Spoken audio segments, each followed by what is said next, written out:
Juan 7, del 37 al 39. Y algunos deben tener el subtítulo que dice Ríos de agua viva. Dice así la palabra: en el último y gran día de la fiesta, Jesús se puso en pie y alzó la voz diciendo: si alguno tiene sed, venga a mí y beba. Y el 38 dice: el que cree en mí, como dice la Escritura, de su interior correrán ríos de agua viva.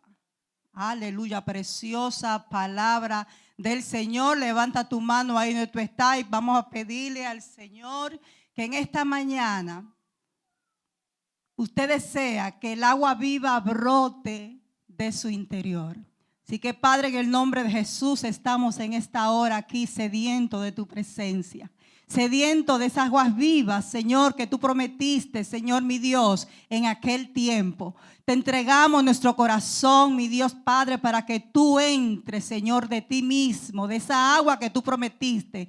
Nosotros, Señor, echamos fuera todo obstáculo, todo lo que esté ocupando ese lugar que debe pertenecerte a ti. Estamos en este lugar, Señor, en esta hora, porque creemos que el toque de tu presencia llenará nuestros corazones. ¿Cuántos lo creen conmigo? Aleluya, poderoso es el Señor. Pueden sentarse.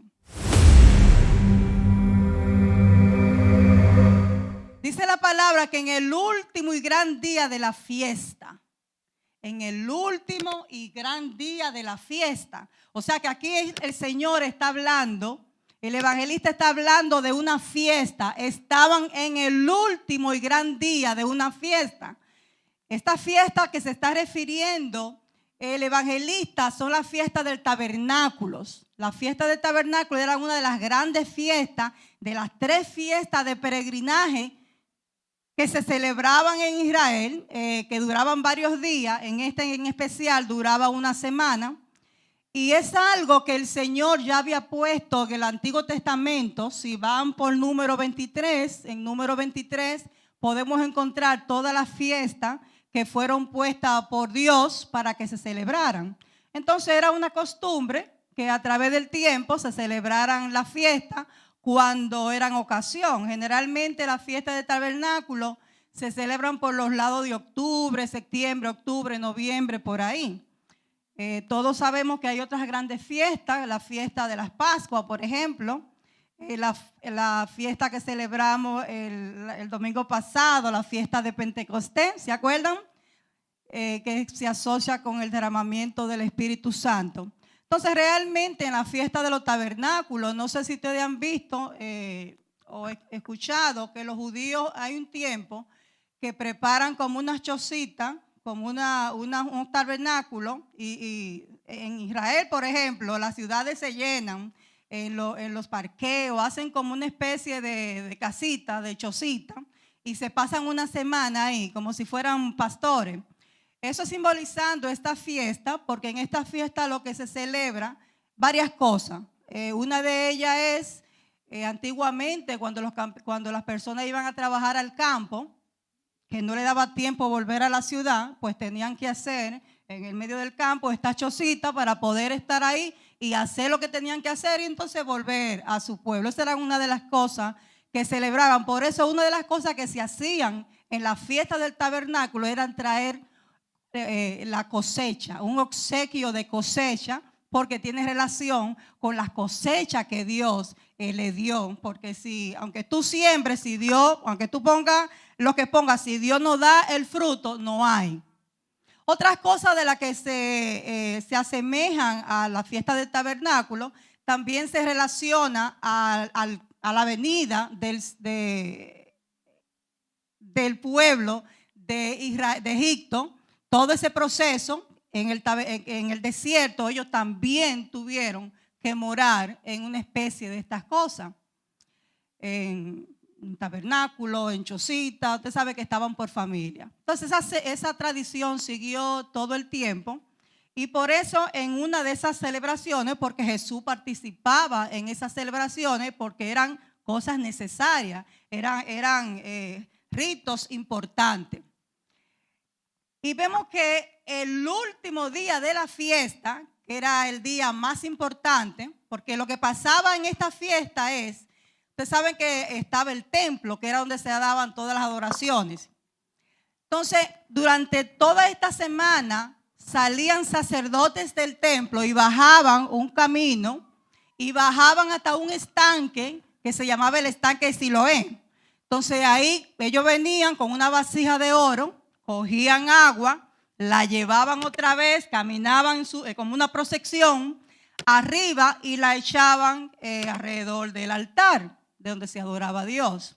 Entonces el último gran día era algo más especial porque seguía de todas maneras, bajaban en la procesión, el sacerdote que estuviera en puesto, cogían el agua en la vasija de oro, la ligaban con vino allá en el altar y la rociaban.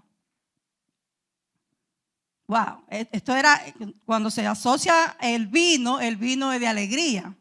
Entonces había mucho festejo porque era una fiesta que si leen a número 23, hablando de los tabernáculos, tenía que haber mucho gozo, mucha alegría, mucha exaltación, porque era como una fiesta de agradecimiento por las cosas que Dios había dado. También, si le seguimos leyendo, dice, Jesús se puso en pie. Está en el medio de este alboroto. Fíjense que pocas veces encontramos que se dice que Jesús se puso en pie. Pero era algo necesario. Generalmente la costumbre era que los estudios se hacían sentados. La gente no se paraba, los judíos lo hacían así. Pero era tan importante lo que Jesús tenía que decir, que dice la palabra, que Él se puso en pie y alzó su voz. Quiere decir que era algo que era necesario que se tuviera atención. Y diciendo, si alguno tiene sed, venga a mí, ¿y qué? Y beba. Él sabía que esa multitud que estaba ahí, quizá esperando lo que bajaba del agua y del vino, en un momento estaban llenos y estaban gozosos, pero que ellos iban a volver a tener sed. O quién sabe si algunos no alcanzaban a tomar, a ponerle la mano a esa agua.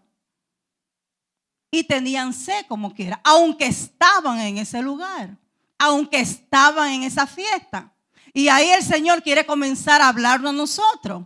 El hecho que estemos aquí en el lugar, en el altar, que es lo que representa el lugar de celebración, viene representando aquel templo, no quiere decir que tú no tengas sed. Porque Jesús le habló al grupo que estaba ahí, que si alguno tiene sed, viniera a Él. Porque Él sí le iba a dar aguas vivas. Aguas vivas. Pero ¿por qué dice el Señor aguas vivas? Esto me imagino que le recuerda un poquito atrás por Juan 4, cuando el Señor tuvo aquel encuentro con la mujer samaritana, ¿se acuerdan? Que Él le ofreció que del agua que Él podía darle, eran aguas que le iban a quitar la sed. Eran aguas vivas.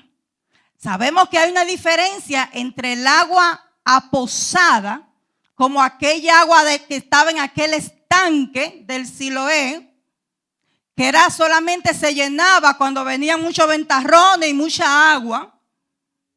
Se llenaba, pero no había una corriente que llegara. Entonces hay una diferencia entre el agua viva, el agua que corre. ¿Cuánto le gustan ir a un río y mira esa agua que corre? Qué hermoso se ve, pero es muy diferente a un agua estancada. Un agua estancada, hay vida. Sí, hay vida, pero de parásitos, de cosas que crecen ahí. A veces tienen mal olor. Y así mismo es la comparación, porque el Señor, acuérdense que le hablaba a gente sencilla. Y por eso Él hacía tanto uso de parábolas. Y hacía alegorías de estas cosas físicas para que pudiéramos entenderlo. Porque para entender el mensaje que Dios tiene para nosotros, no hay que tener mucha sabienza. No hay que tener mucha ciencia. Él le hablaba sencillo. Es el hombre en estos tiempos que quiere adornar y ya ni se sabe ni qué es lo que están diciendo. Pero el Señor le hablaba a gente sencilla. Porque la palabra que Él daba era la palabra que tenía el poder. Entonces, por eso el Señor hablaba del aguas vivas, porque estaba haciendo referencia a algo que estaban viviendo en ese momento. Se estaba buscando agua a aquel estanque. Entonces el Señor, inteligente, sabio, hacía la conexión de una vez para que el pueblo pudiera entender. Y era como que le decía: no anhelen esa agua de ese estanque, porque yo tengo el agua que ustedes necesitan. Yo tengo aguas vivas. Y más adelante habla algo de las escrituras. Déjeme seguir. Dice el 38, esto dijo del Espíritu que había de recibir, el 38, el que cree en mí, como dice la Escritura. La Escritura. ¿A qué escritura se refería el Señor? Hay muchas dudas sobre eso, porque hay muchas partes. Fíjense que siempre en el Nuevo Testamento se hacía referencia a lo que decía lo que estaba escrito ya en el Viejo Testamento. Entonces, los teólogos no se ponen de acuerdo a sobre qué escritura se estaba refiriendo el Señor aquí, porque hay muchas. Hay muchas. Jeremías te habla, Zacarías te habla de esas promesas, de esas aguas vivas. Jeremías, por ejemplo, te dice que dejaron el agua fresca que él ofrecía por buscar cosas cerradas, estanques cerrados. Y Isaías te habla. Pero el punto es que hay una promesa de agua viva, porque el Espíritu Santo se relaciona con aguas. Ok. Entonces dice, vuelvo con el 38, el que cree en mí, como dice la Escritura, de su interior correrán ríos de aguas vivas. Esto dijo del Espíritu que había de recibir los que creyesen en él, pues no había aún venido el Espíritu Santo, porque Jesús no había sido aún glorificado. ¿Cuántos saben que el Señor es un Dios de orden, un Dios de proceso? Por eso le dicen, refiriéndose a quién, esas aguas vivas, ¿de quién está hablando Jesús? Del Espíritu Santo, de la promesa del Espíritu Santo. Y le estaba diciendo, porque todavía no había venido esa promesa del Espíritu Santo. Sabemos que en Hechos 2 vemos la promesa que llegó. Pero eso no quiere decir que el Espíritu Santo no estaba con Jesús. Eso no quiere decir que el Espíritu Santo no había hecho aparición o no estaba en el Antiguo Testamento. El Espíritu Santo ha estado desde el principio, pero no como la promesa que el Señor le estaba haciendo, le estaba diciendo en ese momento en este grupo, y que nosotros somos parte de ello. Esa más promesa del Espíritu Santo que se quedaría con todo aquel que creyera, con todo aquel que lo deseara. En el Antiguo Testamento el Espíritu Santo venía sobre hombres, sobre personas que tenían una encomienda especial para darle poder, para darle la unción, para darle la fuerza para que realizara ese trabajo que tenía que hacer, y luego se iba, volvía al Padre. ¿Ven la diferencia? Pero ahora, cuando Jesús le dice a los discípulos que era bueno que él se fuera, porque él iba a enviar uno que él tenía. Él iba a enviar ¿al quién? Al Consolador, al Paracleto, al Maestro. Él se iba, pero en su lugar dejaba al Espíritu Santo. Lo dejaba y se quedaba. Ya no se iba a ir. Tremendo trabajo. Pero dice aquí la palabra, esto dijo del Espíritu que había de recibir los que creyesen en él, pues aún no había venido el Espíritu Santo. Tremenda promesa. Y es el anhelo. Ya dijimos, el Espíritu Santo por primera vez viene en Pentecostés. Y es una promesa para todo aquel que cree. Para todo aquel que lo desee. Jesús lo está diciendo. El que tiene sed, venga a mí y beba. ¿Es algo que se impone? No. Es algo que se desea. Es algo que se anhela. El hecho, por eso decíamos, el hecho que estemos aquí reunidos no quiere decir que estemos anhelando al Espíritu Santo. No quiere decir que lo deseemos. Pero sí es una promesa para todos, como nos dice Efesios. Pablo decía que lo procuremos, que lo anhelemos. Todos podemos anhelarlo.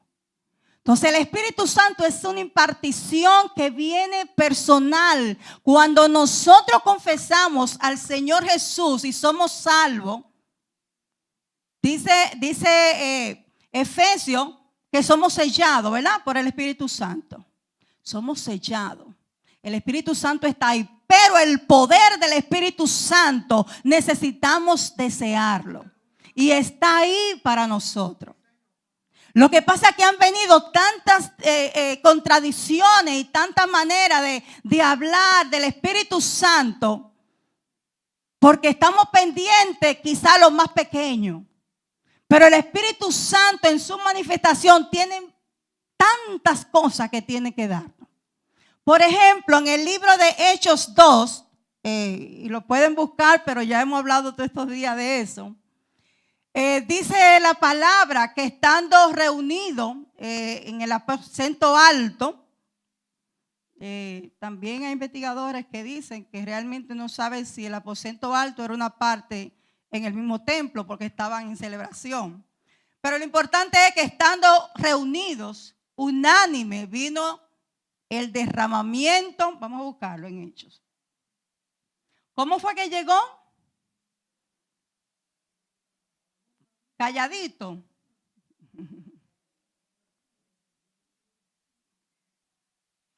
Estamos en Hechos 2.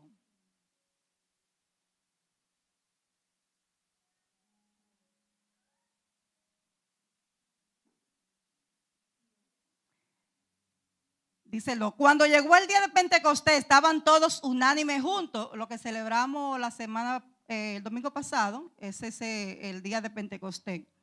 Y de repente vino del cielo un estruendo. Un estruendo. ¿Ustedes se acuerdan de Elías? Cuando estaba en la cueva. ¿Cómo fue que vino? Jehová, ¿qué fue lo que?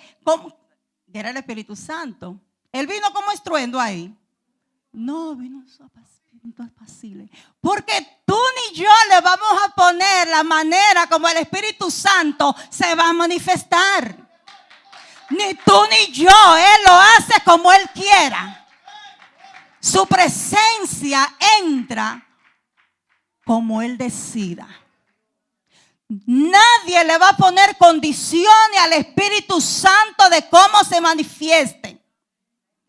El error es que estamos yendo de que si no vemos gente hablando en lengua no hay Espíritu Santo.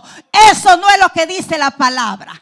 El Espíritu Santo, ¿quiénes somos nosotros para ponerle maneras, condiciones? Él se manifiesta. Cuando el Espíritu Santo, aquí cuando dice que todos estaban llenos, fueron impactados. Así como Elías fue impactado con un viento suave que lo hizo salir de aquella cueva y comenzar lleno de fuerza, podríamos decir lleno de aguas vivas. Así también este grupo de discípulos, de hombres con fe, unánimes, fueron impactados. Y los que estaban mirando vieron tanto poder que decían, pero estos no son los hombres de Galilea. O sea, estos no son los hombres sencillos. Mira el lenguaje, mira cómo hablan, mira cómo se mueven. Mira el poder, mira el dominio, mira la autoridad que tienen para hablar. El impacto de la presencia, del derramamiento del Espíritu Santo lo transformó para bien. Lo empoderó. ¿Para qué? ¿Para irse a dormir a su casa? No, ahí mismo nos habla de Pedro, el primer discurso que tuvo Pedro, que 3,000 espectadores se salvaron. Porque el Espíritu Santo te empodera. Eso es lo que hace. No es el desear el poder del Espíritu Santo no es para algo personal. Es para que tú hagas la obra. No es para que tú te jactes, pero a mí sí me habla. Pero a mí sí esto. Pero yo siento. No. Él se manifiesta como Él quiere. Y siempre es para que haga la obra. Siempre es para que dé a otros. Dijo algo muy hermoso mi hermana esta mañana en el devocional. Momentos de dificultad que se viven, que son normales como parte de la vida, cuando ella perdió a su hijo, que no veían lo que la gente quería, ver un desgarre. Pero cuando estamos llenos del Espíritu Santo, ¿quién es el consolador? ¿Quién es el que te consuela? Y ahí mismo, en ese consuelo, es la promesa de que Él va a estar contigo ahí caminando. Él va a estar ahí ayudándote. Él va a estar ahí derramando. El Espíritu, como nos habla Isaías 11. Espíritu de consejo, Espíritu de Jehová, Espíritu de inteligencia. Esos ministerios son para nosotros. Son para nosotros. Por eso el mundo no puede mirar lo que nosotros tenemos. Por eso el mundo no entiende por qué podemos mirar las cosas y sí estamos entristecidos, pero no derrotados. Porque nuestra confianza está en el Señor. En ese Señor que ha enviado a su Espíritu Santo. ¿Quién envió el Espíritu Santo? ¿Quién lo envió? ¿Quién nos lo manda? Jesús. Jesús lo manda. Por eso Él dijo aquí que Él no llegaba porque todavía el Señor no había sido glorificado. Todavía no había pasado todo el proceso de la crucifixión, de la resurrección, de la ascensión al cielo. Entonces ahí venía. Ya no estaba el Señor, pero mandó, dejó al Espíritu Santo para que siguiera haciendo las funciones de cuando Él estaba. Por eso Él es nuestro ayudador. Él es el que nos guía, el que nos dice. Pero, como dice, que brota de nuestro interior, ¿deseamos eso? ¿Deseamos lo que el Espíritu Santo viene a darnos? Tenemos que desearlo. Dice Apocalipsis. Déjeme ver si donde habla de la iglesia. Esto me impactó tanto.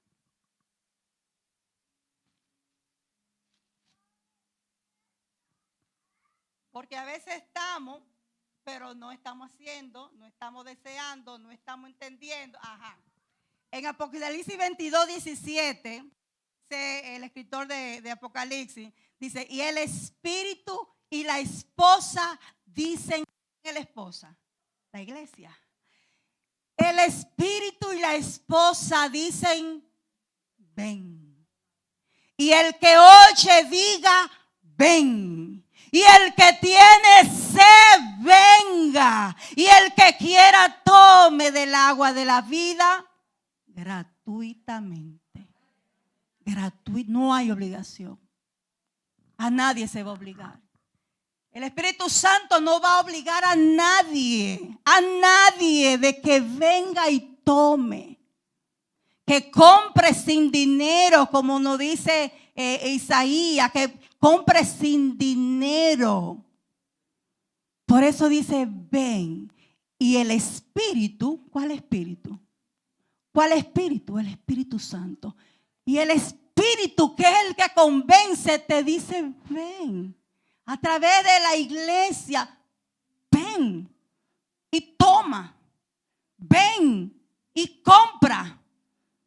Te lo dice, ven, así como Jesús habló. Jesús, como cuando dice Juan 7, dice que se levantó y le habló y le dijo: el que tiene sed. Una invitación suave, una invitación amable. El que tenga sed, si tú quieres, yo tengo de lo que tú quieres, de lo que tú estás tratando de buscar, del agua viva que tú estás buscando en las vacaciones, del agua viva que tú estás buscando en el descanso, del agua viva que tú estás buscando en el teléfono, en los mensajes, en el libro. ¿Dónde tú estás buscando esa agua viva que te va a quitar la sed un poquito, un momento? Así como le decía a aquel pueblo, esa agua viva que tú estás buscando, que simboliza el sacerdote bajando todos los años aquel pozo de agua a llevar agua otra vez. Ese ritual, tú no tienes que hacerlo porque yo soy esa agua, es lo que el Señor le está diciendo.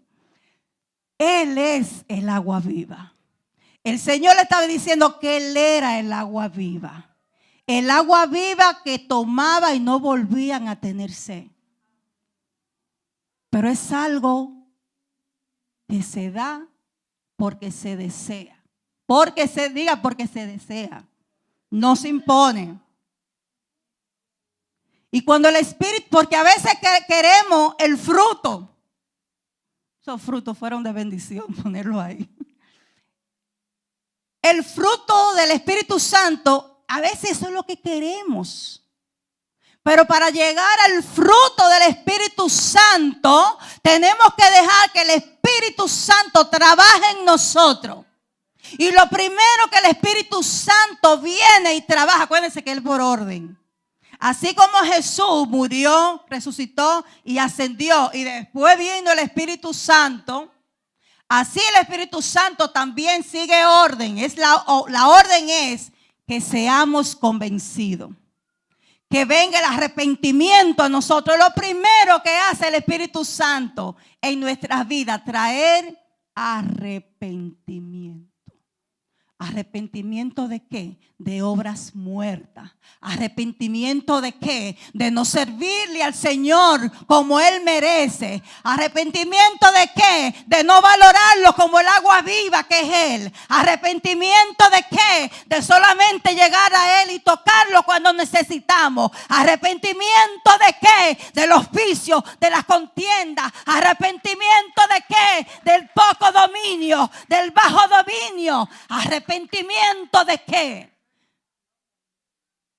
De hacer creer, de ponerle impedimento a que Él venga y haga la obra. El Espíritu Santo, lo primero que hace en nosotros es producir frutos de arrepentimiento. Diga, frutos de arrepentimiento. Y ese primer fruto generalmente lo tenemos cuando por primera vez recibimos el mensaje de salvación. ¿Por qué? Porque ese fruto de arrepentimiento va a dar como resultado salvación. Porque cuando usted confiesa al Señor como Salvador y llora, generalmente hay una aflicción del alma, un arrepentimiento porque te tocó el mensaje. ¿Por qué te tocó el mensaje? No es porque el que está ministrando tenga la unción que le dé el Señor, porque es Él que lo da. No, es porque la palabra es viva. Porque la palabra es eficaz. Porque la palabra es como una espada que entra. Y si tú quieres ser tocado, y si tú quieres tomar de esas aguas, el Espíritu Santo, oh, ella quiere. Te voy a hablar mi palabra, pero si tú vienes con la disposición, voy porque, y aún así, si el Espíritu Santo tiene un propósito, aún así, viene y te toca. A veces tú no estás buscando algo, pero estás ahí. Pero el Señor conoce. Pero el punto es que cuando recibimos al Señor como Salvador, somos sellados en ese momento, con su presencia. Pero nosotros seguimos decidiendo si lo dejamos hasta ahí. Somos cristianos sin poder.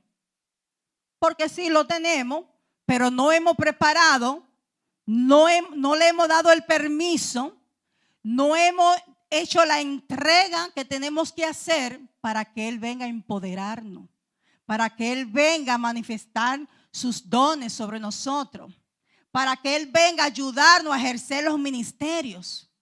Necesitamos desearlo, pero eso tiene un precio. Eso tiene un precio. Eso tiene un precio de entrega. Hay que entregarse. Hay que anhelarlo. Juan 14 habla a los discípulos: si me amáis, guardad mis mandamientos. No. No, yo quiero una palabra que me haga brincar y saltar en mis emociones. Porque y no me gusta hablar de diferentes cultos. Ustedes nunca me oyen hablando, pero en esto es necesario. A veces andamos buscando solamente las evidencias que nos satisfagan a nosotros. Solamente eso. Y tú puedes escuchar y me impacta. Y yo digo, pero Dios mío, ¿cómo es posible? A veces te dan un mensaje y tú vas a ser bendecido y el Señor te va a devolver lo que te robó aquel, y todos tendrán que rendirse delante de tu presencia, porque, y la gente, wow. Ajá. Sí, es verdad que tenemos, el Señor ha prometido cosas para nosotros y que nadie nos podrá hacer frente. Y están las promesas de Deuteronomio que a Pastor y yo nos encanta. Esas promesas desde cuando tú le sirves al Señor. Y que por un lado entrarán tus enemigos y por 7 puertas tendrán que irse. ¡Wow! ¡Qué precioso! Ajá. ¿Qué? Nos encanta escuchar eso. Nos levanta y el otro brinca por allá y la otra salta el amén por allá. Sí. Y yo me quedo esperando. ¿Y qué tenemos que hacer? Nada. Simplemente hoy, esa palabra me gusta. Dime más. Ay, qué bueno habla. Porque me levanta. Sí. Si me amáis, cumplí mis mandamientos. Por pedacito lo cogemos. No es por pedacito. La palabra hay que cogerla entera. Si me amáis, obedeced mis mandamientos. Pero a veces ni sabemos cuáles son los mandamientos. Lo tenemos empolvado. No. Me gusta este salmo. Sí, pero busca. Y ese salmista David es tremendo. Pero busca qué él hizo. Cómo era su vida. Cayó, sí. Faltó, pero sabía ir a la roca. Sabía y entendía la palabra y la creía. Pero a veces no creemos. Y ante la menor dificultad caemos. Y ante la menor dificultad nos rendimos. ¿Por qué? Porque no queremos hacer nada. La gente no quiere que le hablen, por ejemplo, del carácter. Ay, viene Jorge de hablar del carácter y el temperamento otra vez. Ajá, eso es lo que no te deja vivir la vida espiritual. Eso que no hemos dominado. El Espíritu Santo quiere empoderarnos, quiere levantarnos, quiere ayudarnos a ejercer el ministerio, pero a veces no podemos hacerlo porque el carácter no lo hemos vencido, porque no hemos venido delante del Señor identificando las debilidades, porque eso es muy pesado y yo no puedo. ¿Cómo que no puedo? Si el Señor no empodera. Cuando decimos no puedo, porque no le hemos creído al Señor. Porque Él viene a empoderarnos. Él viene a levantarnos. Él viene a darnos espíritu de inteligencia. Y lo pueden mirar en Isaías 11, 1, 2. Espíritu del Señor. No es solo, porque solo no podemos. Pero cuando decidimos acercarnos y dejar de hacer los rituales, ay, sí, yo oré esto, esto, la oración, rutinas. Podemos leer la Biblia como una rutina también. Podemos venir a la iglesia como una rutina, enseñar, no. Pero si tú vienes con el deseo y tú escuchas la voz de Jesús como le habló en aquella entrega, en aquellas fiestas, y decirle: el que tenga sed, venga, porque yo tengo aguas vivas. Si tú necesitas llenar aquel tarro como lo llenaban aquellos sacerdotes, no hay que ir a buscar algo que pasa. Hay una promesa para nosotros de darnos poder, de levantarnos. No importa dónde estemos caminando, no importa lo que estemos haciendo, nosotros no sabemos, pero el Espíritu Santo sí. En una ocasión el Señor le habló a Natanael cuando venía buscando a su discípulo y le dijo: lo que tú estabas haciendo ahí. ¿Y quién es este que sabe? El Señor lo sabe todo. El Señor lo sabe todo. Y el Señor quiere empoderarnos, a ti en la escuela, a ti en el trabajo, al otro en la casa, donde quiera que tú te muevas. Nosotros necesitamos, para poder llevar una vida productiva, para poder resistir. Porque hay verano. Ahora mismo el verano se acerca. ¿Qué es lo que hay en el verano? Sequía. En la vida, en estos tiempos que estamos viviendo, son tiempos difíciles. Son tiempos que no se aguantan. Que si la pandemia, que si las malas noticias, que si la situación en los hogares, con los hijos, con el marido, con los trabajos. No se sabe qué va a venir. Pero dice la palabra que si estamos agarrados de la roca inconmovible, Él nos pondrá sobre peña segura. Él nos pondrá. Y dice la palabra que a Él correrá el justo y Él lo levantará. Pero hay que correr donde Él, es sabiendo qué es lo que el Señor quiere de nosotros. Y el Señor nos dice que no importa lo que tú puedas mirar, no importa, el Señor, nadie te podrá hacer frente, dice Isaías. Nadie te podrá, dice lo que está a tu lado, nadie te podrá hacer frente. Nadie te podrá hacer frente. Ve que no le gustó esa. Pero si me amase mi mandamiento.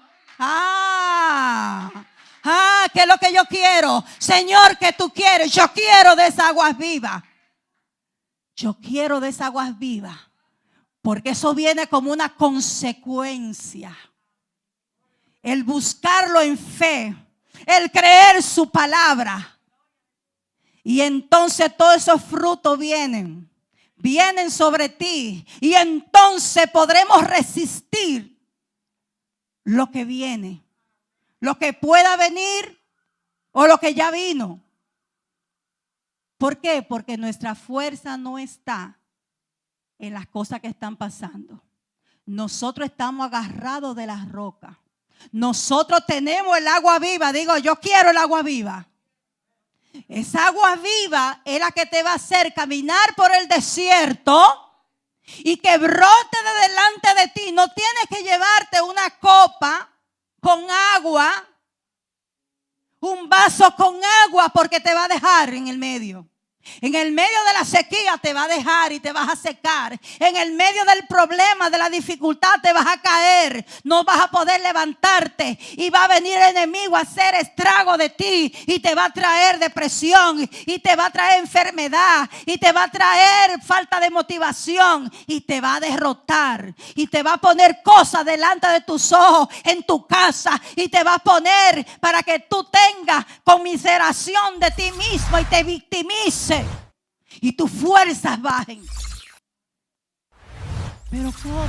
No puedo. Porque estás llevando el agua tuya en un recipiente que tiene tamaño. Porque te has conformado con lo poco. Porque te conformas con darle un poquito al Señor. Y el Señor lo quiere todo, diga todo. Todo.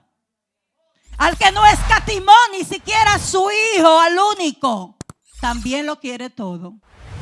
También lo quiere todo. Ay, pero esa recompensa para atrás. Entonces lo primero que tenemos que hacer es dar fruto de arrepentimiento. Lo que tenemos que hacer es acercarnos a Él, desearlo. Desearlo. Es saber que en Él tenemos lo que nosotros necesitamos. Es creer que el Señor es un Dios grande y poderoso. Pero usted sabe cuándo sabemos que el Señor es un Dios grande y poderoso, así como yo estoy haciendo el gesto, porque la grandeza del Señor, nosotros no entendemos la grandeza del Señor. Pero si usted no lee la Biblia, usted no lo va a saber. Si usted no estudia la Biblia y mira desde dónde, usted no va a saber la grandeza del Señor. El Dios que le dice a la montaña que se muevan y tienen que moverse. El Dios que transforma las situaciones. El Dios que cambia diagnóstico. El Dios que levanta al paralítico. Que devuelve la vista a los ciegos. Ese es el Dios poderoso que nosotros estamos predicando. El Dios que se fue pero dejó el Espíritu Santo para que camine contigo. Para que vaya contigo a pelear a tu casa. A pelear por tus hijos, a pelear por tu marido, a pelear por lo que el diablo te ha robado. Pero peleando en el Espíritu, no en tu propia fuerza, creyéndole al Señor que cosas grandes nosotros vamos a hacer para su gloria. Para su gloria, no para la tuya, no para la mía, para su gloria. Para su gloria. Hay muchas más cosas que el Espíritu Santo hace. Mira, no nos quedamos la primera. Habrá parte 2, parte 3, parte 4. Traer fruto de arrepentimiento. ¿Qué nosotros no hemos hecho? ¿Qué no le hemos entregado? ¿Qué tiempo de miseria le hemos entregado al que lo dio todo? ¿De qué no nos hemos despojado? Y si es algo que no puede, el Espíritu Santo es el ayudador. No podemos decir que he tratado pero no puedo. No, el Espíritu Santo es el ayudador. En ningún momento te dice eres tú. No, las luchas que tú puedes tener como ser humano andando en este mundo, como joven, los jóvenes tienen mucha lucha. No es solo. El Espíritu Santo es el ayudador. El Espíritu Santo es el paracleto que te enseña, el que va contigo ahí, el que va contigo ahí. Yo tengo que hacer mucha fuerza a veces en mi casa, levantando cosas y esto. Y esto no puede, Espíritu Santo, ayúdame. Y lo hago. Él es el ayudador. Él es el ayudador en todo. En todo, en cualquier camino que tú tengas que pasar, camino difícil, Él es tu ayudador. Él te ayuda, pero clama porque Él está ahí contigo. A veces nos olvidamos que Él está dentro ahí, dentro de ti. Y a veces, por eso tenemos que tener cuidado. ¿Qué estamos haciendo? ¿Qué hacemos? Porque podemos contristar el Espíritu Santo. Él vive dentro. Y desde ese lugar que Él tiene dentro de nosotros, Él quiere de que desde ahí podamos sentir aguas vivas que salen. Aguas vivas, un manantial, un torrente, no un lugar limitado, no el potecito como decíamos ahorita, sino algo que no tenga fin. Que esté brotando, que esté brotando, que esté brotando para que no tengamos sed. Pero ¿tú crees que el Señor nos va a dar algo tan grande para nosotros solos porque eso tomamos y sobra? Para que le demos a otro, para que le enseñemos a otros también que están en sequía. Así que viene un verano, vienen situaciones y necesitamos agua. Así que hoy es un día especial, el último día, como le decía, como dice el libro de Juan, el último y gran día de estas fiestas, el Señor le dio esa promesa. Le dijo que el que tuviera sed ya no era necesario que corriera a hacer esos rituales, sino que Él era lo que se estaba esperando, que Él era la promesa que hablaban anteriormente. Así que yo te invito a que te pongas de pie y en esta primera parte que después seguiremos.